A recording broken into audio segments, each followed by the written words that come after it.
Well, good evening, ladies and gentlemen. Thank you for being here. We are in Ezra chapter 7. I'm going to go through the whole chapter. It's got a letter from Artaxerxes, which I think is phenomenal as far as the detail, the history that's around it and within it, some of the details. The authenticity of it is very easy to verify or correlate with other documents and events in history.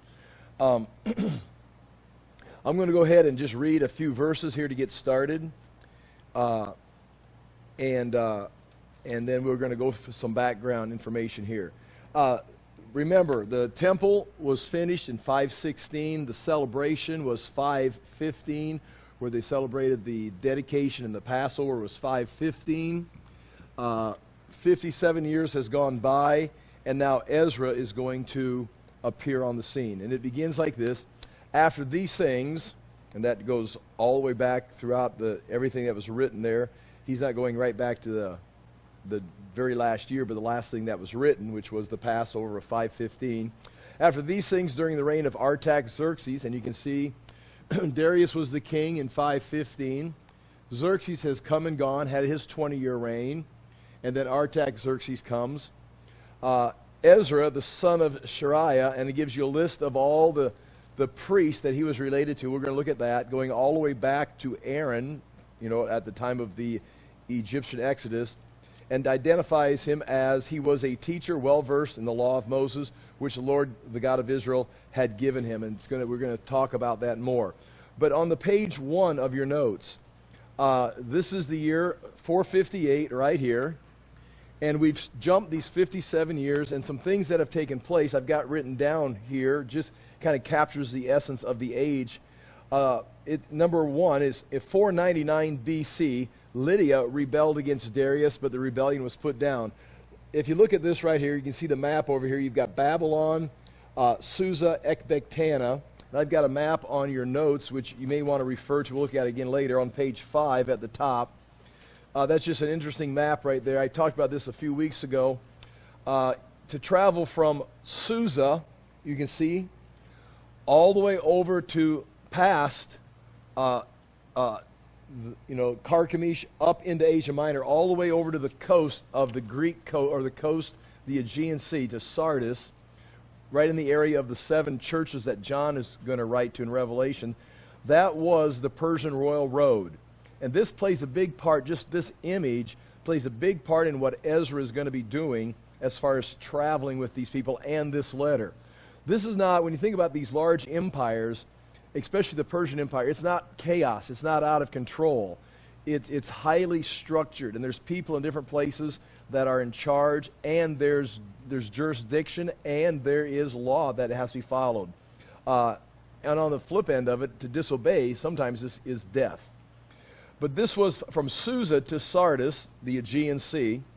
So going from, basically the Persian Gulf to the Aegean Sea, 1,700 miles was the road. Stations with fresh horses were stationed every 15 miles. Now, this is not how Ezra traveled. Ezra's going to go from Babylon to Jerusalem, 900 miles, and it's going to take him 4 months. We'll look at that again. But this was when they wanted to communicate with their departments around the Persian Empire. They could travel this route in 7 days. They could travel 1,700 miles in 7 days down this road. And this would be a series of horsemen with a series of fresh horses. This is your Pony Express, Persian style. And again, every 15 miles they'd have a fresh horse, and the letter could be handed off. They switch horses, and that's just interesting to see that. And it'd be similar. You could go down into Egypt, but nonetheless, Lydia would be on that map. It would be right around Cappadocia. That group in 499, Lydia rebelled against Darius. They put that down. Between 490 and 479, so in this time period right here, there's going to be what is called the Greek Wars. The Persians battled back and forth with the Greeks for territory between 490 to 497.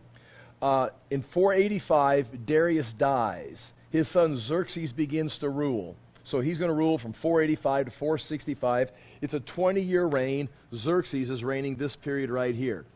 Xerxes is your king of the book of Esther. So if we were actually going to do in chronological order, and I know you'd just like, no, because we started Ezra, then we went over and did Haggai and Zechariah. Now we're back to Ezra, and now that we've done a couple chapters, it's time to do the book of Esther.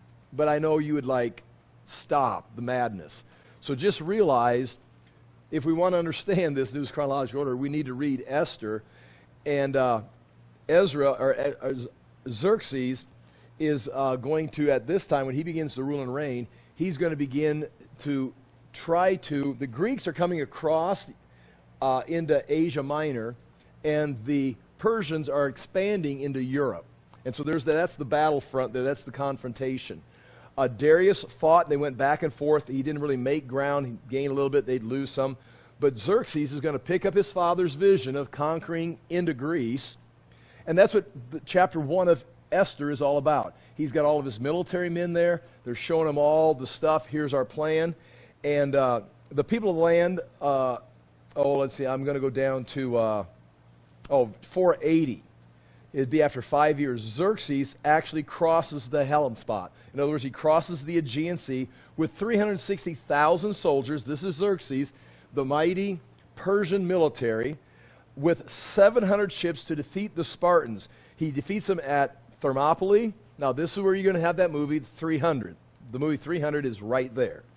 Thermopylae, they conquered Attica, and then they burnt, destroyed, plundered Athens, which is why Alexander the Great, when he gets over to Persia, is going to plunder Susa, or Persepolis. Where's Persepolis on the map? Plunder Persepolis because of what happened at Athens. So there's this, in 480, there was this wave of victory. The Greeks have crossed over. Xerxes hasn't met Esther yet, but he's winning the battle. But as it continued, the Greeks, facing those 700 ships of the Persians, they grouped together because they had been different. Yeah, as you go back and study Sparta and the way the Greek structure was, the little kingdom villages would fight each other. The city-states would they're always fighting within each other. They realized they had a bigger enemy, so they united. This is right up in here. This is where Philip, Alexander's dad, is going to unite Macedonia and Greece. He's going to end up getting assassinated because he wants to march across and attack Persia. They got the conservatives and the liberals and different groups fighting in there. They end up killing Philip, Alexander's dad, and Alexander takes over as a young man and then actually conquers the Persians. But all that is coming in the future. At this point, the Persians unite in 479. So, 480, Xerxes invades, has some victories. 479, they unite and they defeat those 700 ships. And it says right here, they combined their fleets, defeating the Persians at the Battle of Salamis. This followed by victorious Greek attack at the Battle of Plataea, where Xerxes was decisively defeated. This ended Xerxes' attempt to conquer Greece, and Persia abandoned Europe. So in 480, Xerxes, after showing off his equipment his military equipment in Esther chapter 1, he invades, has success. Greece finally unites together and drives him out in 479. So when you go back to you turn the page from chapter 1 to chapter 2 of Esther. In chapter 1, Xerxes is the mighty king marching on Greece, going to expand the empire. Chapter 2, he's the defeated king. He has abandoned Europe. They've withdrawn. And now you've got Greeks coming across the Aegean Sea, settling in Asia Minor. And he comes back home totally crushed. So Xerxes of 485, 480 is a different Xerxes than in 479 as far as being the warrior. Now, just so you see this right here, in 479, Esther becomes the queen of Persia when she is chosen by Xerxes. He comes back home and realizes, he put away his queen Vashti because she would not appear. He asks his council of 7 what he should do. I'll show you that tonight. There's always his council of 7 wise men. He asks them what to do. They say, put her away. Otherwise, all of our wives are going to start acting like this. So he puts her away. He comes back in 479 after being crushed by the Greeks. He not only has lost his military, lost his navy, he's lost his wife. So he has a contest to see who's going to be his wife, and that's Esther. Now, 460, with the help of Athens, that's where we're at right now. 460, See, Ezra's 485. So Xerxes runs his time out.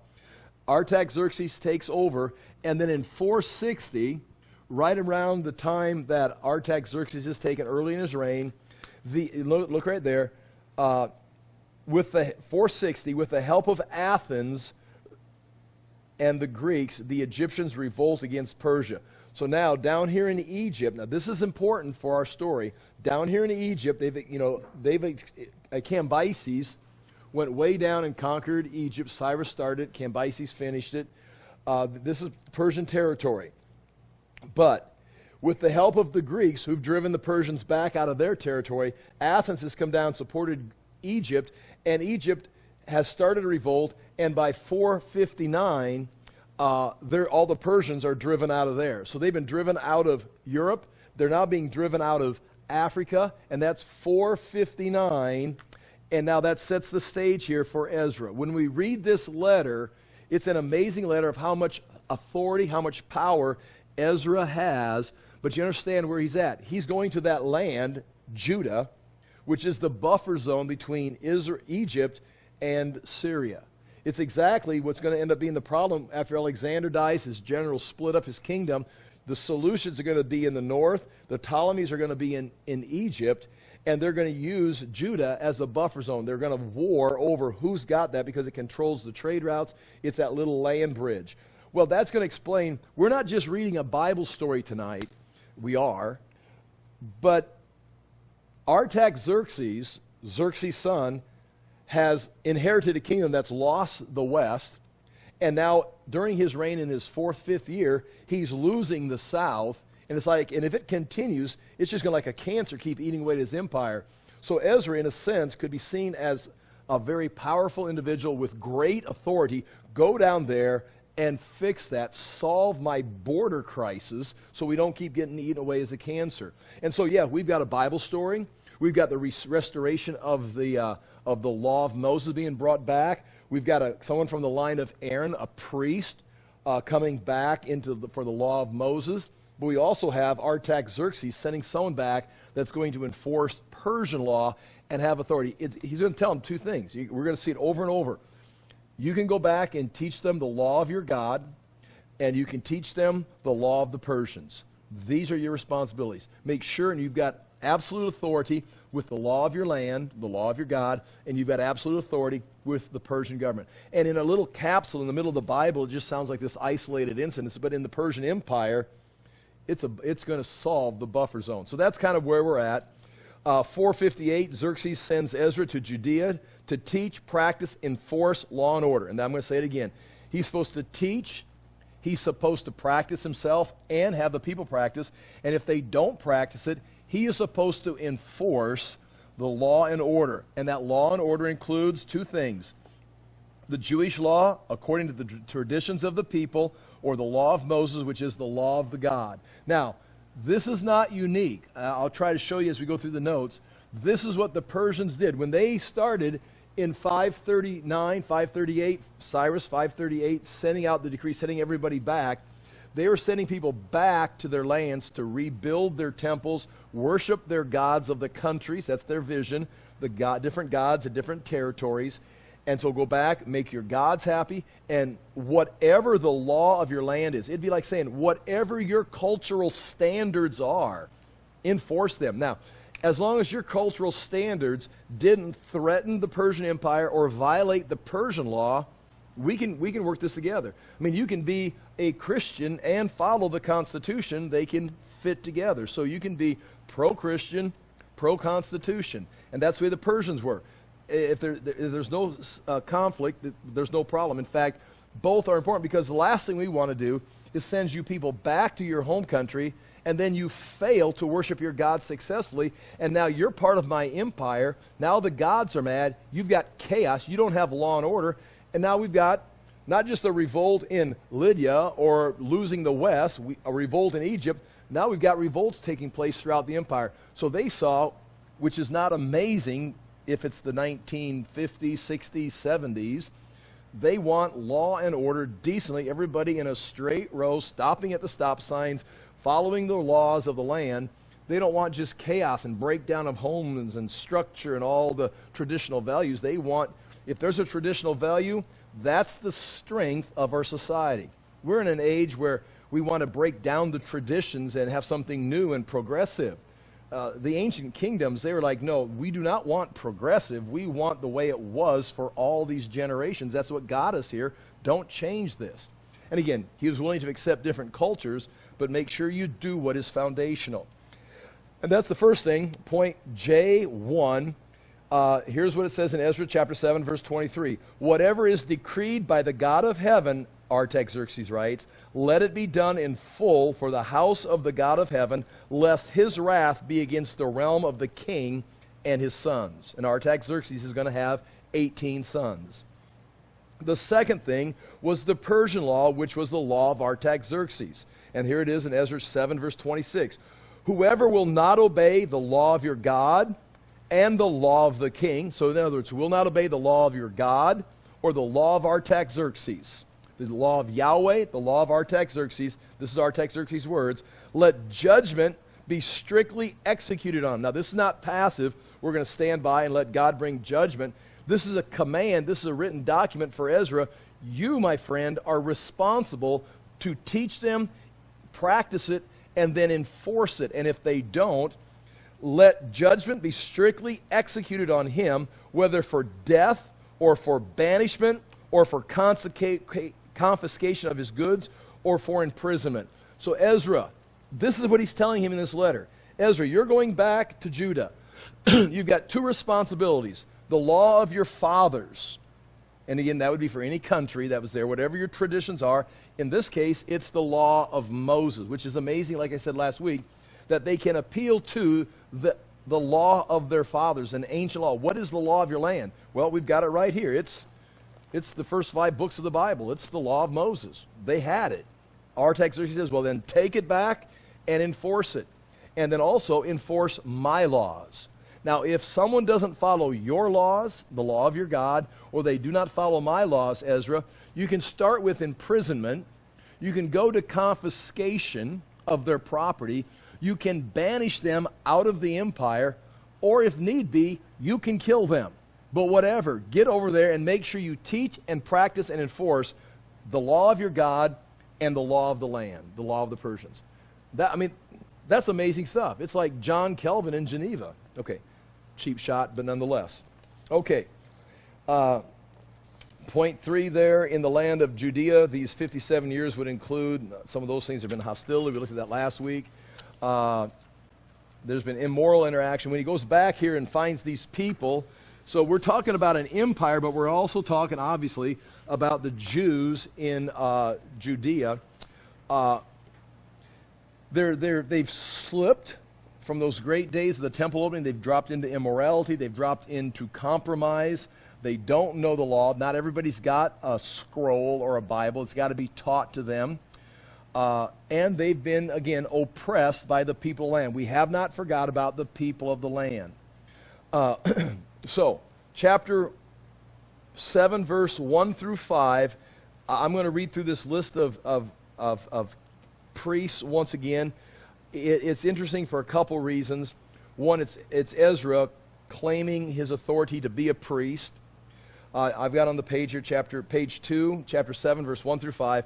Now after those things, the events of 515, in the reign of Artaxerxes, king of Persia, Ezra, the son of Shariah, and it goes through all those names right there, all the way down to Aaron, the chief priest. There's almost 1,000 years of genealogy. If you go from 1440 BC of the Exodus down to 458, you've got actually 982 years of Ezra's genealogy. There are 16 names listed there. Now, over in that box on the right side of the page, I went to 1 Chronicles, and there you've got the list going just the opposite direction, going from Aaron, and then Aaron had 4 sons, Nadab, Abihu, and Eleazar, and Ithamar. If you remember, Nadab and Abihu, they burned bad incense on the incense altar in the holy place, and something happened, it exploded or something, but they dropped dead, and Aaron was told, drag their bodies out of the camp. They burnt the wrong. They didn't follow directions. And Aaron couldn't mourn or anything, just threw his kids out in the city dump. But then Eleazar and then Ithamar continued. Eleazar was the father of Phinehas. And if you'll read that list backwards, you know, you've got Aaron, I'm looking on the left, you got Aaron, Eleazar, Phinehas, and then it goes to Abishu, and that matches, Buki matches, and then Uzziah, and then Zariah matches, I'm reading it backwards, and then you've got Marioth, and Amariah is skipped by Ezra. Amariah is in the Chronicles. Amariah is there, and Amariah is the father of Ahitub. I'm going to look at some of these names. Ahitub was around in David's time, and then one of the priests after Ahitub was Zadok. Zadok was a priest, but when Solomon became king, he appointed Zadok to be the high priest because Amaziah, the current high priest, another guy, sided with Adonijah to be the king, and so he got put away, and Zadok takes over. And Zadok is really the faithful family as it goes through. Zadok, now notice right there, after Zadok jumps in Ezra's right to Selim when I go backwards. Then over in Chronicles, you skip Amaziah, Azariah, Johanan, all the way down to Azariah, Amariah, Ahitub. Wait, I'm going the wrong way here. What did I do? Yeah. And you get to another Zadok, and that Zadok is the father of Shalom. Now, whatever happened there, I don't know, but Ezra skips all those priests, and they would be in his family line if it's an heir or something, and I didn't see any comments on why those were skipped in Ezra.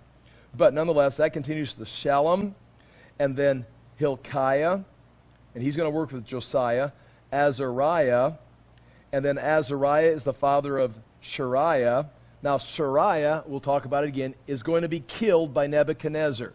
Shariah was Zedekiah's high priest, sided against and disobeyed Jeremiah, and was taken up to up north, Riblah, right there, up by Hamath, Riblah, where when Nebuchadnezzar destroyed Jerusalem, he was at Riblah. Nebuzaradan was the general down here enforcing, because Nebuchadnezzar had several wars going at the same time. So Nebuchadnezzar didn't light a match and throw it in Jerusalem or knock down a wall or blow a trumpet. He was up in Riblah just giving commands to Nebuzaradan. Well, this high priest, Sariah, was captured along with several people and taken up, including Zedekiah and his sons, taken up to Riblah where he met Nebuchadnezzar, which I guess would have to be a terrifying experience. And that's where he was executed. So Sariah, which is listed as Ezra, it says Ezra was the son of Seraiah. Seraiah was killed by Nebuchadnezzar.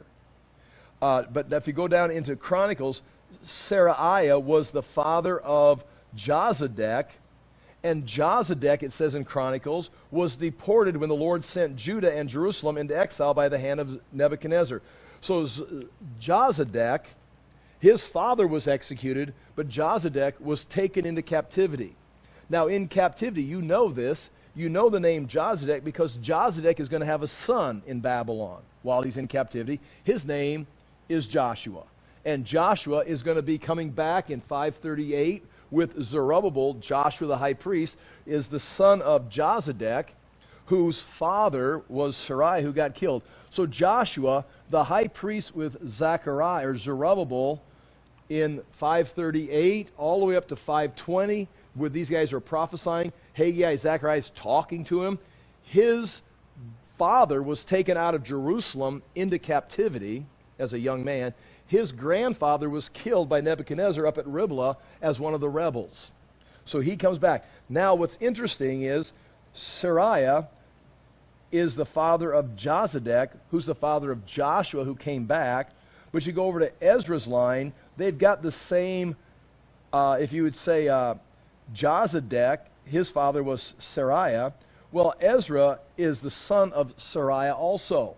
If you read it straight like that, and it seems to be going generation by generation, Ezra would be the brother of Jozadak, or the uncle of the high priest Joshua. And I've got that written down here somewhere. Looking down here at my little notes. Look on middle of page 3.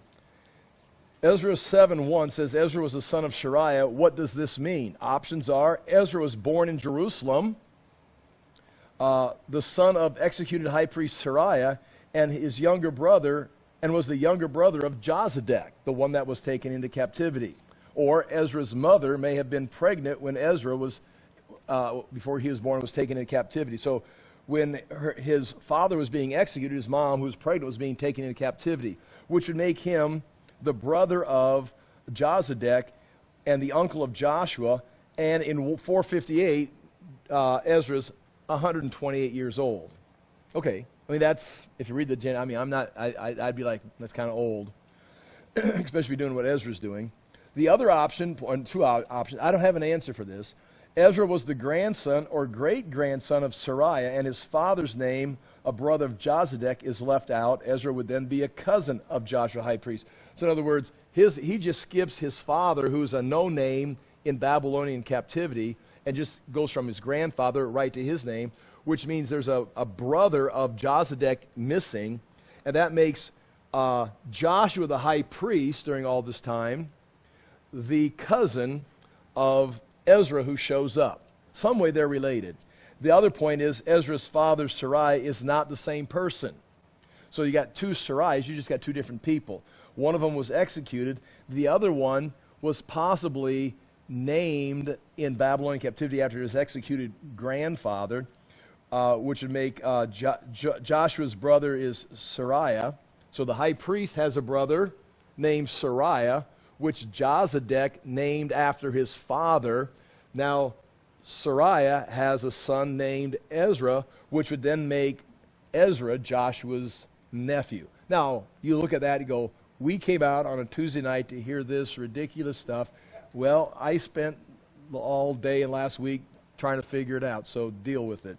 I just find it interesting because somehow it's all connected, and Ezra makes a big deal about it. There's other things you can see in there. Going back to page 2. There's other notes on there. But anyway, that's the lineage right there. Number 3 on page 3, Hilkiah, that's mentioned there, was the high priest under Josiah. Zadok was a priest under David, and Solomon appointed him as high priest.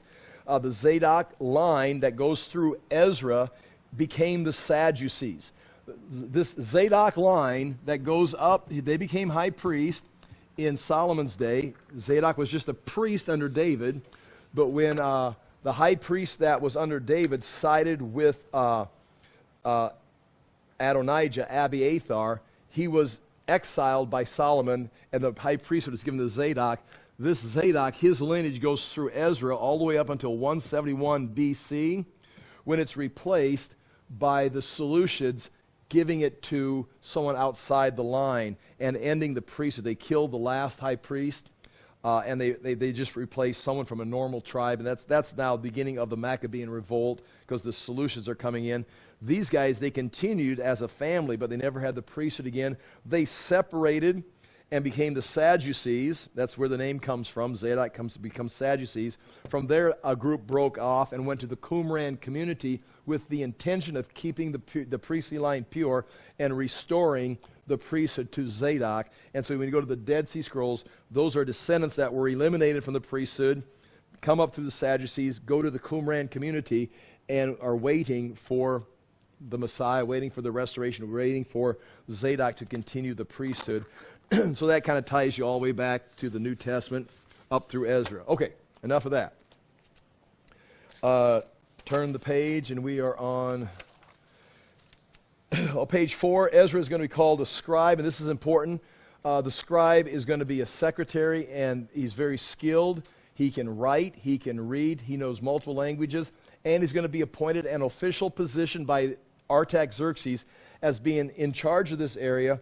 So it's not just, he's not like a governor, but he is a scribe or a secretary in charge of recording and then overseeing all that is being done. And so he, in a sense, is the eyes and ears of Artaxerxes in the land of Judah. So now on page 5, this is his return. There's more details on this return. If you know you can't wait. Chapter 8 is going to give you more details of the actual journey. This is just Ezra writing about the letter. And there went up also to Jerusalem in the 7th year of Artaxerxes, the king, some of the people of Israel, and some of the priests and Levites and singers and gatekeepers and the temple servants. Now, throughout this, in Ezra and Nehemiah, these people are going to be called Israel, or the people of Israel. That is a purposeful word. It's trying to reunite the 12 tribes. This is going to be the covenant people with the covenant with Yahweh.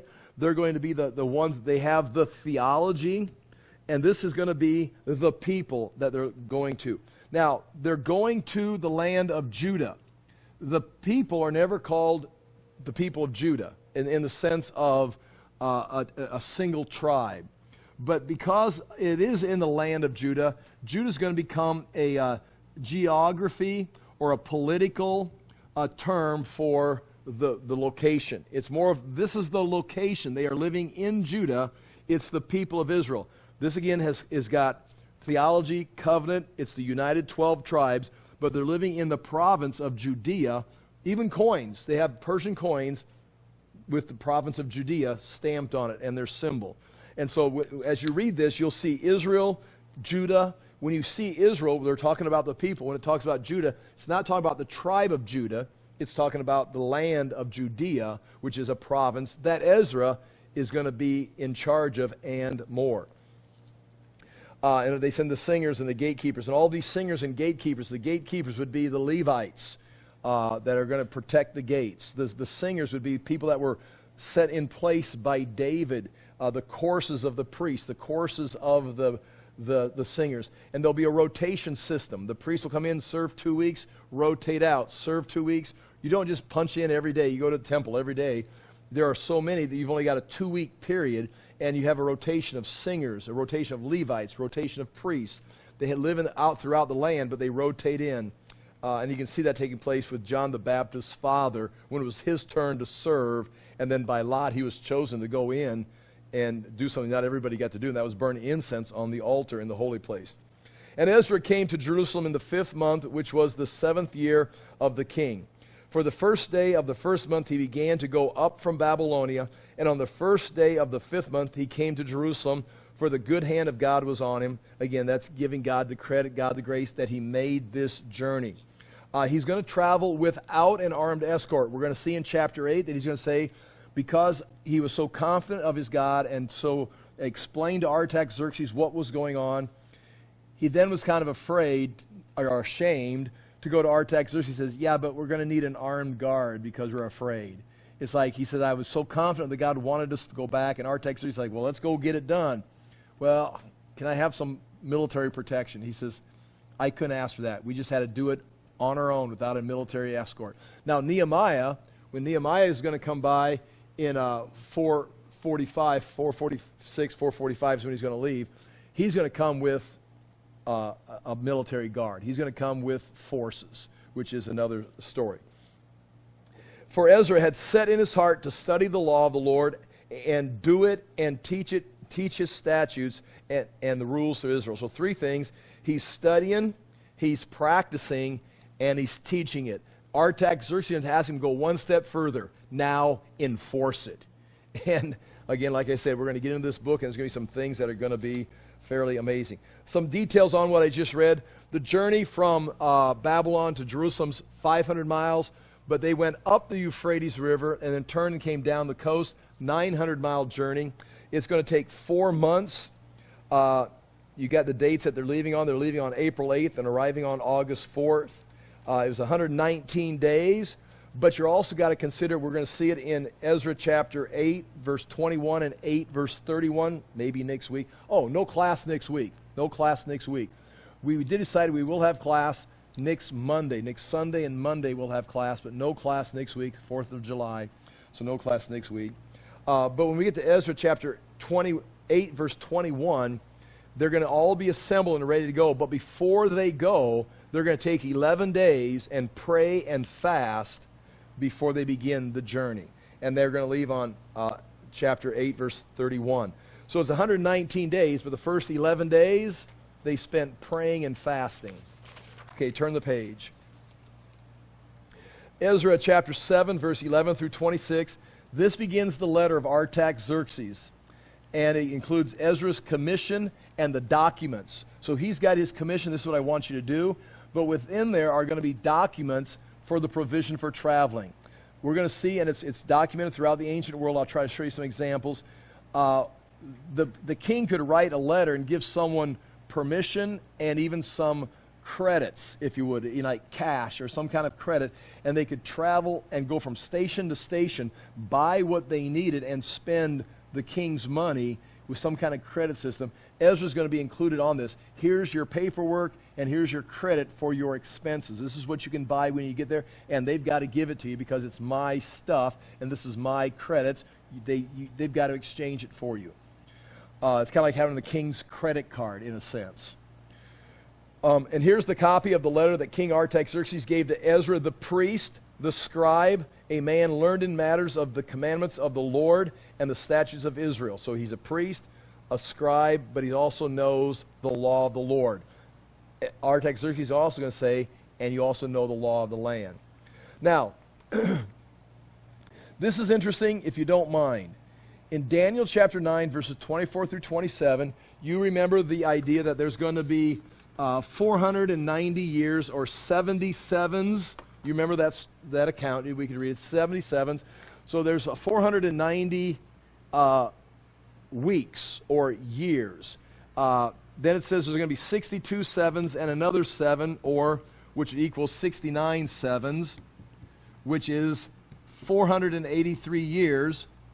And Daniel says this, Daniel, back here, says the day is coming where there's going to be a decree.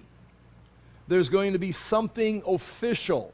The king is going to make a declaration. King, he means a pagan king.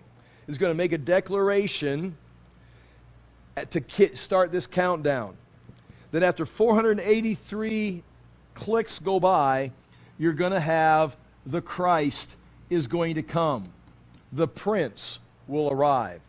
So there are there's two basic ways of figuring this. Now, there's 1,000 ways of figuring, even reinterpreting this to mean something else. But I think it means 490 years. The difference is going to be, are they solar years, which would be, what do we say, 365 days? Or are they lunar, which are 12 months of 30, which is that 360, and you're going to have that difference right there. And then every once in a while you're going to have to redo it. So you got lunar or solar years. Now this is the facts right here. If you go with Ezra's letter, and Ezra's going to arrive with the letter, if you use the year 457, Ezra's letter, and you add to that 483 solar years, you get the year, this is 457 BC. Notice this number is bigger than this year. So you're going to have to get 26 AD. That's John the Baptist's baptism of Jesus. If you say, I don't think this letter is it, then you can go to Nehemiah's, the decree that Nehemiah gets from Artaxerxes right here in 445, and you take 445 and you add 483 lunar years, you end up in 26 AD. So I've always gone with the Nehemiah, Artaxerxes, to restore and rebuild Jerusalem to be the countdown. But if you're an Ezra person, you could use this date and just got to switch from solar or lunar years, because they're counting 490 and how many days are in each of the weeks. You know, that's what the word means, weeks. It means a period of time. Okay, anyway, that's what that point 1 under Ezra chapter 7:11, the copy letter may begin the countdown. It's interesting, Artaxerxes writes the letter and Artaxerxes gives the decree. So my guess is Artaxerxes is the one who starts the countdown for the Jewish date to the Messiah that Daniel prophesied. Chapter 7, verse 12. Artaxerxes, king of kings, to Ezra the priest, a scribe of the law of God. Notice that phrase, king of kings, is in your text. But if you look on the very back page, and I want you to do this, very back page right here, you've got, it's not like an amazing thing because it's a common phrase, but you see the bottom picture on page 10, and you got the cuneiform writing going around the bowl, the wine bowl. It says, Artaxerxes, the great king, king of kings, king of countries. Nonetheless, the point right there, king of kings in cuneiform is the same phrase that you see right there in your book that is now beginning with chapter 7, verse 11, right there, that it switches from Hebrew to Aramaic. And this whole letter is going to be in Aramaic. So we're actually looking at, Ezra is actually looking at and recording an Aramaic document. And in that, it's got the phrase King of Kings, which in the Aramaic is Melech Melchiah, which in the cuneiform is written on that rim of that bowl. So you've got a little correlation there. He calls himself King of Kings on the wine bowl that Nehemiah is giving him. He calls himself King of Kings in the letter he's giving to Ezra. Again, if you're the king of an empire, you're going to call yourself King of Kings. So it's not like a, shot in the dark, amazing feature. It's, kind of typical, I would guess. It says, the scribe of the law of God. Okay, chapter 7, verse 13. I make a decree that any one of the people of Israel or the priests or Levites in my kingdom who freely offers to go to Jerusalem may go with you. So first of all, if you're a Jew and you want to leave and you want to transfer, you're ready to go. That's point A, and B is where I write down. Israel is used 24 times by Ezra. Judah is a geographical term, and you can see the uses there. It's used 4 times in Ezra, all 4 times as a geographical place. Chapter 7, verse 14. For you were sent by the king and his 7 counselors. See the king, Artaxerxes, and his 7 counselors, or his advisors. Now, this 7 is very interesting. He says right here, it's not just Artaxerxes that's making this decision, but these 7 counselors have agreed, yes, send Ezra back. The 7 counselors or 7 advisors match the historical accounts of the Persians. Herodotus, the historian, the Greek historian, mentions these 7 counselors. Xenophon, a historian of the ancient world, mentions the 7 counselors of the king. And if you don't mind, Esther chapter 1, verse 14, when they're having the big drunken party, all the military equipment's out, and people are shooting off fireworks, and everybody's having a great party. And then Xerxes, as he's getting ready to go, first of all, defeat Greece, and then eventually be humiliated by him, before he begins that journey, that military adventure, says, hey, send Vashti out here. And not, we'll have to look at that and try and explain. He wants her to come out and perform. He wants her to come out and dance. He wants her to come out and show her beauty. All the way from, stripping down to dancing or taking her veil off. Whatever it is that he wants her to do, and you can go back and study that. But she says no. There's a line of thinking. She says no because she's pregnant with Artaxerxes. But that's another guess. But anyway, the whole point, Xerxes says, come out and show the people how beautiful you are. And she says, I ain't coming to your drunken party for whatever reason. Here's the verse, chapter 1, verse 14. Then the king said to the wise men who knew the times, for this was the king's procedure towards all who were versed in law and judgment, the men next to him being. In other words, when she won't come out, guess where he turns in Esther chapter 1, verse 14? When Vashti won't come out and Xerxes, the king of kings, the king of the world, who's going to invade Greece, his wife won't come out, where does he turn? To the 7. And it says it right there. And in this case right here, the men next to him being, now again, if you want for entertainment purposes, I'll read their names. Karshena, Shethar, Admatha, Tarshish, Maurice, Marcina, and Memucan, the 7 princes of Persia and Media who saw the king's face and sat first in his kingdom. Nonetheless, the whole point for showing you that is in chapter 7, verse 14, for you are sent by the king, in his letter he's writing, you are sent by the king and his 7 counselors. And they're not just making that up. 2 Greek historians record that Esther's book records that, and here's Artaxerxes' letter saying, I've got 7 counselors, and the kings of Persia don't do anything unless they've got permission from their 7 counselors. Now, I'm not sure what would happen if you disagreed with the king. He'd execute you and find another guy, but I'm not sure how that works. Okay. And also to carry the silver and gold that the king and his counselors have freely offered to the God of Israel. Chapter 7, verse 15 is the Persian offering. They're saying, the Artaxerxes and his 7 counselors say, and again, do not think this is unique.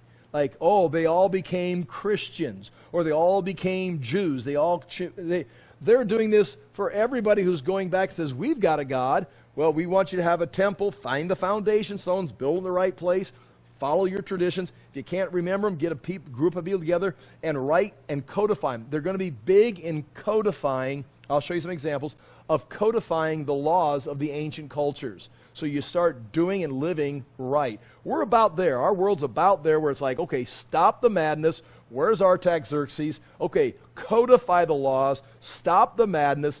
Go back to what made you great originally and enforce those laws. That's what he's doing. He's trying to save.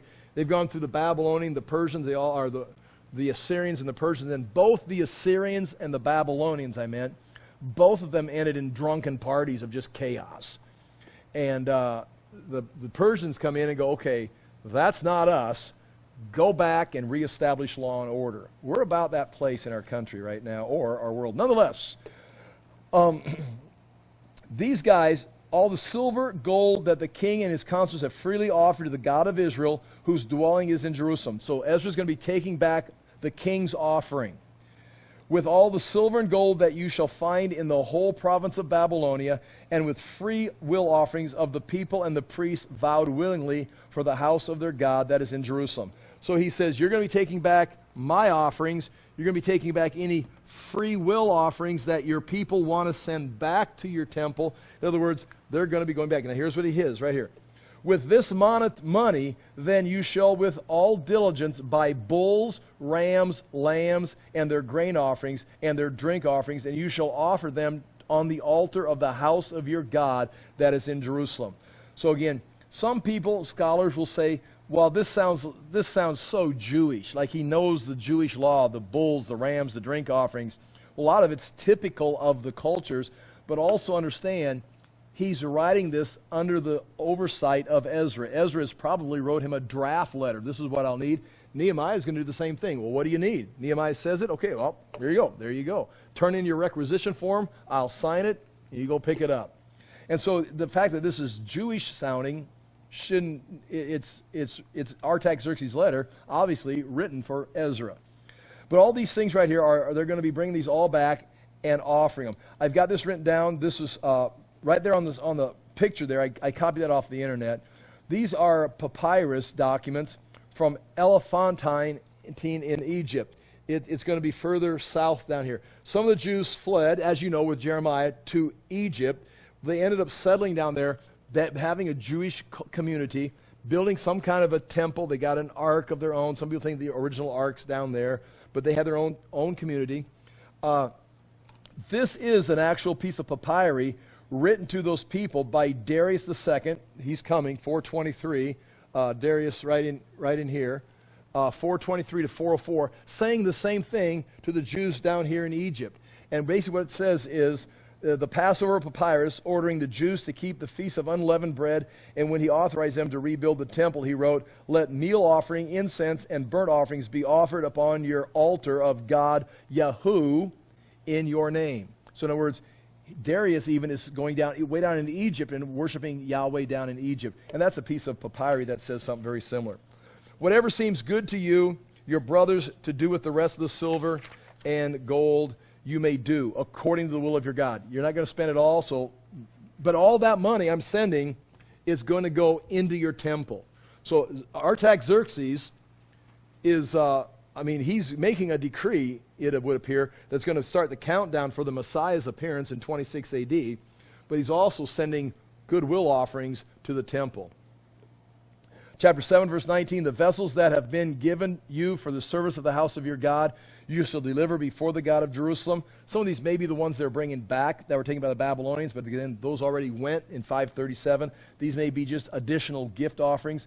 And whatever else is required for the house of your God, which it falls to you to provide, you may provide it out of the king's treasury. That's the credit card.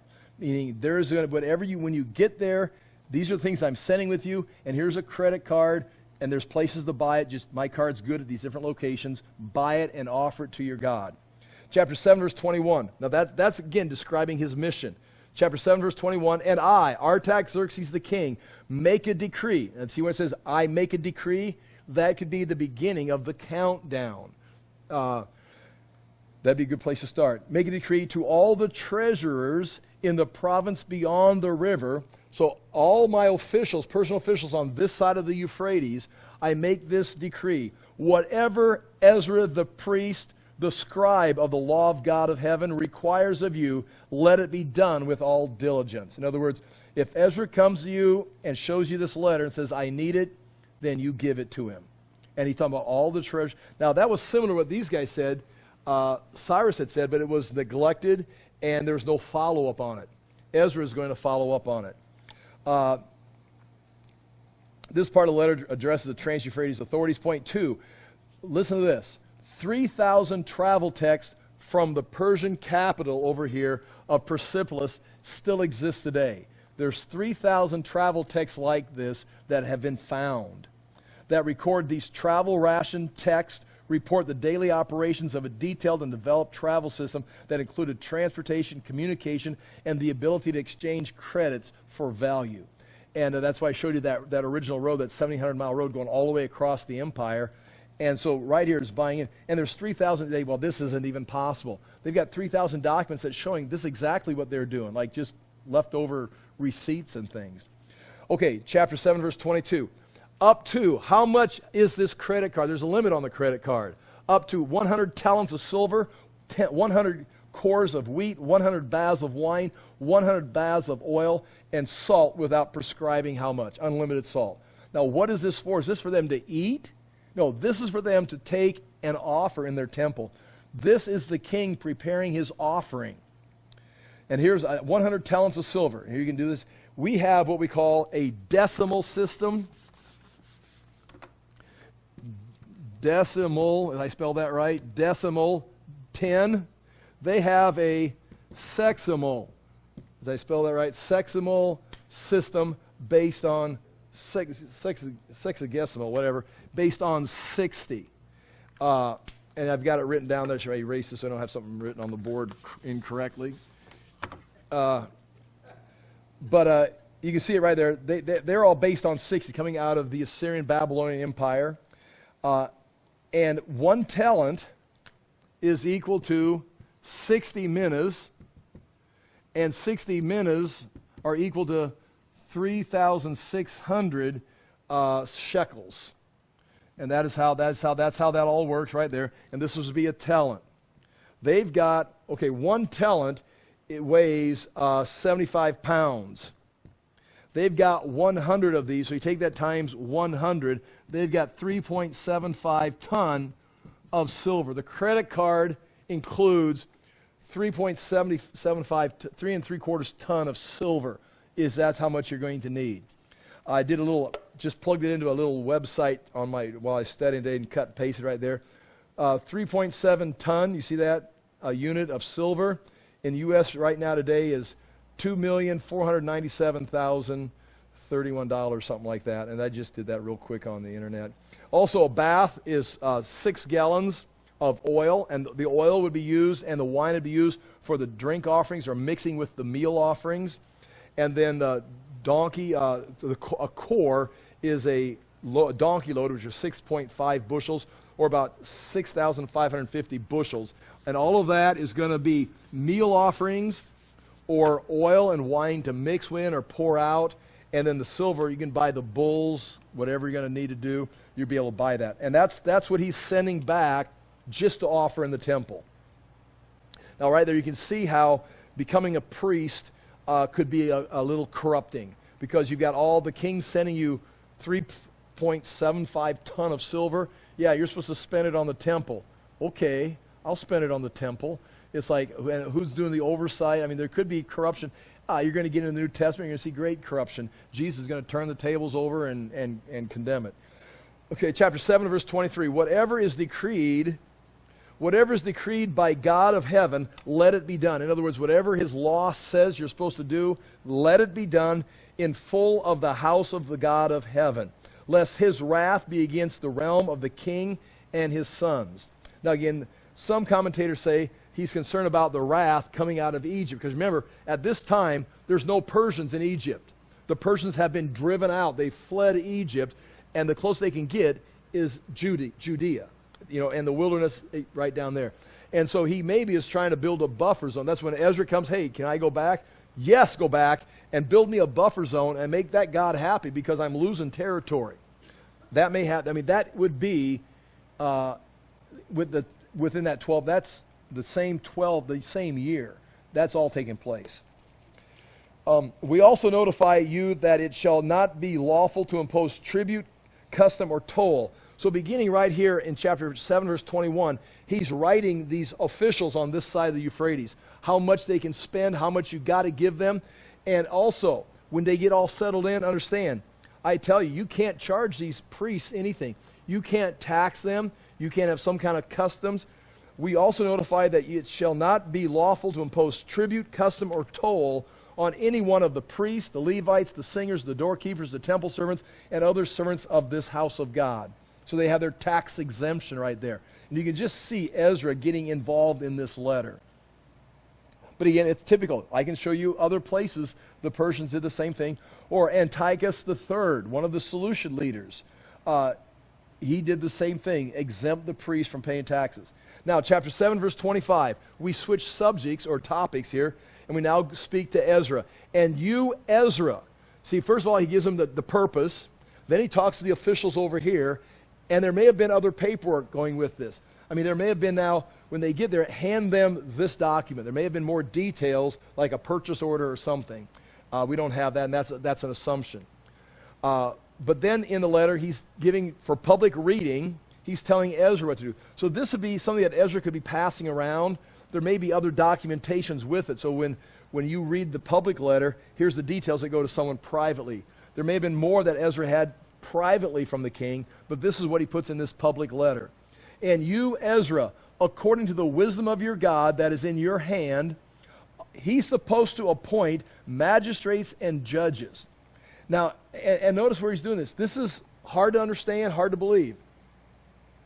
But it may explain some things, because there's going to be several times, a long period of time where Ezra's going to be there, but you don't hear anything about him. And then he shows back up with Nehemiah. On this side of the Euphrates River, he is supposed to appoint magistrates and judges who may judge all the people in the province of beyond the river, of Trans-Euphrates. That's not Judea. That's everything on this side of the Euphrates River. It's like, King, did you mean that he's in charge of the entire judicial system on this side of the Euphrates? That's what the letter says. We think he's coming back to a little town in Judea with a little bitty box building called the Temple, and he's going to be me. But he may be, wherever the Jews are at, he may be coming by and checking up on them, and he's going to establish the synagogue system. He's going to establish the exegetical system of teaching. But if we read this, he's going to be appointing the judges in the province beyond the river, all such as know the laws of your God, and those who do not know them you shall teach. So you're going to find, is he talking about all the people, or is he talking just the Jews who are associated with it? Whoever will not obey the law of your, watch this, whoever will not obey the law of your God and the law of the king, whoever will not obey the law of Yahweh and the law of Artaxerxes, let judgment be strictly executed on him by these judges. Ezra is appointing judges to execute judgment on people that not just don't follow the law of Moses. He's talking about the law of the Persians. It's just not religious law, it's secular law. It's the whole, all of these things are important. The Persians wanted law and order. They wanted morality. They wanted the gods pleased. And if they don't know this, teach them. Then once they understand it, practice it, and then hire judges or appoint judges that if they can find people violating the law of God or the law of Artaxerxes, then whether for death or for banishment, confiscation of his goods, or for imprisonment. You've got 4 levels. You can take their stuff away, you can put them in prison, you can banish them from the empire, or you can execute them. But I do not want chaos. I've got chaos in the west. I've got chaos in Egypt. I don't need chaos getting any further into my kingdom. And that is how that letter ends right there with an address to Ezra. And I point number 7. Okay, point 7 there, you can see Darius doing the same thing with there's documents of a priest in Egypt, but during Darius' time here, being told the same thing. To find wise men amongst you, go back and find out the laws of ancient Egypt. What are you supposed to be doing? How are you supposed to be living? And establish those. So what Ezra's doing, we see it being done throughout the empire in different locations of establishing the local law and the law of the Persians. Now again, we know that the law of God is universal, but the law of Moses, of course, was given to the Jewish people. It wasn't given to the Assyrians. The law of Moses, as we can see, when Jonah goes to Nineveh, he didn't bring a copy of the scrolls with him and say, you need to go to Jerusalem and worship. He appealed to general revelation, as do many of the prophets, for the Gentiles. So the Persians are looking at this as being the local law of the Jews, and we can support that, although we know that God's got a universal law. But that would fall under basically the law of the Persians, what is right and what is wrong. And if this government, this empire, doesn't establish general revelation principles that are in line with God, that government will be overthrown. As we saw, the Assyrians, the Babylonians, and eventually the Persians are going to fall. And so that's what's taking place there. And then, we'll quit with this, chapter 7, verse 27. That's the letter's over. And the first word in chapter 7, verse 27 is the word blessed. It's a Hebrew word. Ezra now goes back to writing in Hebrew, and he goes into first person. And now for the first time in the book of Ezra, you've got Ezra writing me, I, talking from first person. Just like you see in the book of Acts, it's all they, them, Paul went and did these things. And then at a certain point where Paul catches up with Luke, Luke joins them. After that point, it turns to us and we, because Luke was with them the rest of the journey. So you can see exactly where Luke picks up in the historical document of Acts. Same thing here. Chapter 7, verse 27. Blessed be the Lord, the God of our fathers, who put such a thing as this into the heart of the king. Meaning, this was amazing. God put this in Artaxerxes' heart to let us do this. To beautify the house of the Lord that is in Jerusalem. And who extended to me, Ezra, see, first person, me, his steadfast love before the king. Meaning he could have walked in and made this suggestion and ended up being exiled or banished or confiscated, or just like Nehemiah, when he's standing before Artaxerxes, the king says, you look sad, what's wrong? It's like, also it's like, oh no, this is not going to go well. And he had to go ahead and it says, I said a quick prayer and then began. And Artaxerxes showed him favor, and Nehemiah had the same thing. So Ezra is recognizing that God was working in the king, showing him favor before the king and his counselors. So you should have figured that Ezra, if he stood before Artaxerxes, wasn't just standing before one man, but was standing before him and those 7 counselors who were advising the king, and he had to sell not just the president of the company, but the whole board on the idea. And before all the king's mighty officers, I took courage, for the hand of the Lord my God was on me, and I gathered leading men from Israel to go up with me. So he says, I saw that God was hand. He says, it worked. And the only reason it worked was God's hand was with me. So I began to go around and collect men to go back to Jerusalem with me and fulfill this decree. And now, chapter 8, we're going to see him talk about the journey. And if you thought this was exciting, oh boy, the details of the number of people that are coming back and their names and their families and the days that they traveled is going to really thrill you. So If you enjoyed chapter 7, chapter 8 is coming. I'll pray and we're free to go. Father, we do thank you for the chance to look into these things. We thank you for your word. We do ask that we would understand them, that we would apply it to our own lives and realize that you are a God that is controlling history, that is directing history, and has us in the middle of it doing our part. We ask that we would be faithful to you and not compromise, but do the things you've called us to. Even if we do not understand all the moving parts, we want to realize that we are walking in your ways at this time in history. In Jesus' name we pray. Amen. Thank you for being here.